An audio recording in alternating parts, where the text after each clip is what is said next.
Breaking news చూస్తున్నాము. ప్రకంపనలు రేపుతున్నాయి బండి భగీరథ్ కేసు. ప్రస్తుతానికి ఢిల్లీకి చేరుకుంది బండి పంచాయతీ. ఢిల్లీ వెళ్లారు బీజేపీ రాష్ట్ర అధ్యక్షుడు రామచంద్రరావు. జాతీయ నాయకులతో భేటీ కానున్నారు రామచంద్రరావు.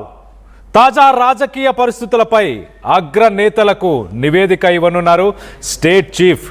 బండి భగీరథ్ అంశంపై రిపోర్ట్ ఇచ్చే ఛాన్స్ ఉన్నట్టు తెలుస్తుంది. బండి భగీరథ్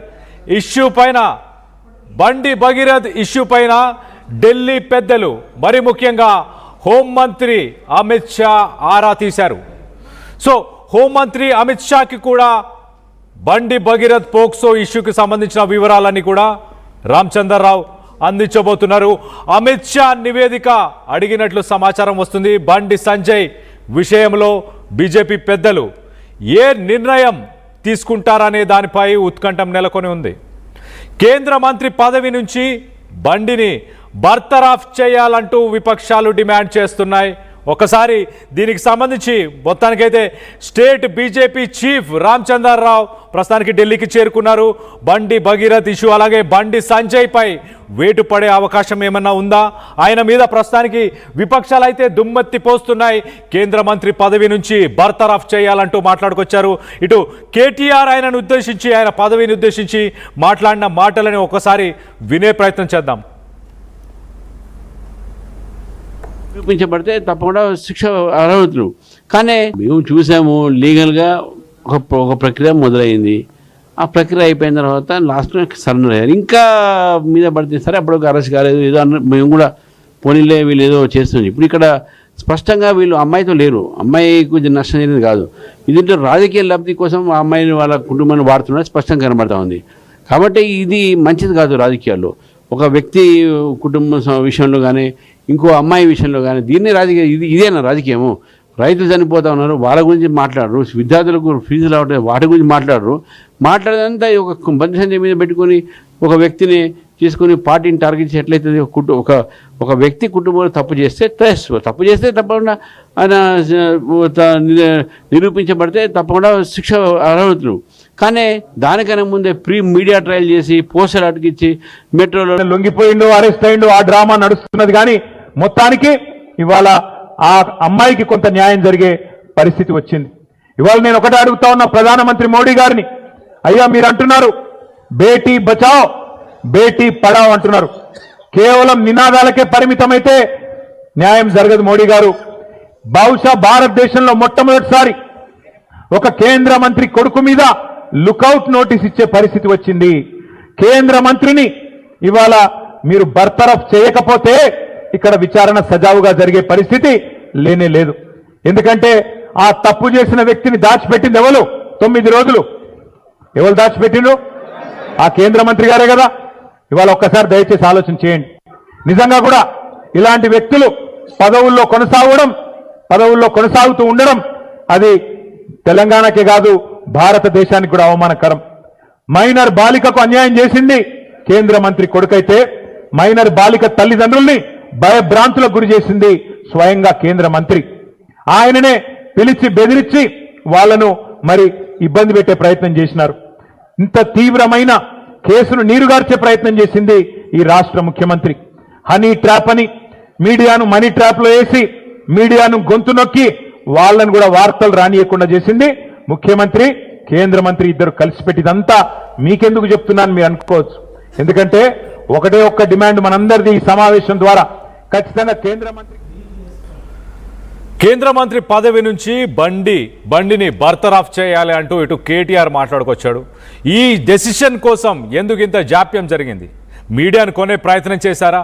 ఒక కేంద్ర హోం సహాయక శాఖ మంత్రి కొడుకు కోసం లుకౌట్ నోటీసులు జారీ చేయడం చరిత్రలో ఇది మొదటిసారి అంటూ కూడా ఆయన వ్యాఖ్యానించారు. మొత్తం మీద బండి పంచాయతీ ప్రస్తుతానికి ఢిల్లీకి చేరుకుంది. ఢిల్లీలో బీజేపీ పెద్దలు ఢిల్లీలో ఆరా తీస్తున్నారు. దానికి సంబంధించి బీజేపీ చీఫ్ రామచంద్రరావు అక్కడికి చేరుకున్నారు. బండి పంచాయతీ గురించి అక్కడ ఆయన వివరాలన్నీ అందజేసే ప్రయత్నం చేస్తున్నారు. మరోపక్కన అమిత్ షా కూడా ఈ విషయం పైన ఆయన ఆరా తీస్తున్నట్టు తెలుస్తుంది. సో మొత్తం మీద కొంత హైటెన్స్ సిచ్యువేషన్ అని చెప్పొచ్చు. దీనికి సంబంధించి డీటెయిల్గా మాట్లాడుకునే ప్రయత్నం చేద్దాం. ఇటు మా ప్రతినిధి శ్రీధర్ అందుబాటులో ఉన్నారు. శ్రీధర్తో మాట్లాడి తెలుసుకునే ప్రయత్నం చేద్దాం. శ్రీధర్ చెప్పండి, అసలు ఢిల్లీలో ఎలాంటి డిస్కషన్ జరుగుతుంది? బండి సంజయ్ గురించి కానీ బండి భగీరథ్ గురించి కానీ ఏమైనా డిస్కషన్ జరుగుతుందా? ఆ పదవి నుంచి తొలగించాలంటూ ఇటు ప్రతిపక్షాలు అయితే డిమాండ్ చేస్తున్నాయి. మరి పార్టీ తరఫున ఎలాంటి సిచ్యువేషన్ ఉంది ప్రస్తుతానికి? డెఫినెట్ గా అటు బండి భగీరథకు సంబంధించిన అంశం కూడా బీజేపీ రాష్ట్ర అధ్యక్షులు హైకమాండ్ కు వివరించే అవకాశాలు ఉన్నాయంటూ కూడా పార్టీలో పెద్ద ఎత్తున చర్చ జరుగుతుంది. ఎందుకంటే ఊటిన రామచంద్రరావు కూడా ఢిల్లీకి వెళ్లారు. ఢిల్లీలో ఈ రోజు అగ్రనేతలతో కూడా రామచంద్రరావు భేటీ కానున్నారు. భేటీలో కూడా అటు రాష్ట్రానికి తాజా రాజకీయ పరిస్థితులకు సంబంధించినటువంటి అంశాలు కూడా తెర మీదకి వచ్చేటువంటి ఛాన్స్ ఉంది. దాని మీద డిస్కషన్ చేసేటువంటి అవకాశం ఉందని బీజేపీ వర్గాలు పేర్కొంటున్నాయి. మరొక పక్క ఇప్పటికే అటు అమిత్ షాకి సంబంధించినటువంటి ఇంటెలిజెన్స్ రిపోర్ట్ కూడా తీసుకున్నాడు. దానికి సంబంధించి రాష్ట్రంలో జరుగుతున్నటువంటి పరిణామాలు బండి సంజయ్ ఎందుకంటే అమిత్ షా సంబంధించిన శాఖకు హోంశాఖ సహాయ మంత్రిగా ఉన్నారు కాబట్టి డెఫినెట్ గా ఆయన ఏం చేసినా సరే కొంత ఆ డిపార్ట్మెంట్ కు సంబంధించినటువంటి అంశంలో అటు ప్రతిపక్షాలు చేస్తున్నాయి, అటు బీఆర్ఎస్ సంబంధించి ఇప్పటికే అటు నేరుగా కూడా కేంద్ర ప్రభుత్వాన్ని మరొక పక్క అమిత్ షాను వీళ్ళందరినీ కూడా బీఆర్ఎస్ నేతలు విమర్శలు చేస్తున్నారు. రాష్ట్ర వ్యాప్తంగా కూడా పెద్ద ఎత్తున గత 10 రోజులుగా జరుగుతున్నటువంటి పరిణామాలన్నిటిపైన కూడా పార్టీ కొంత సమాచారం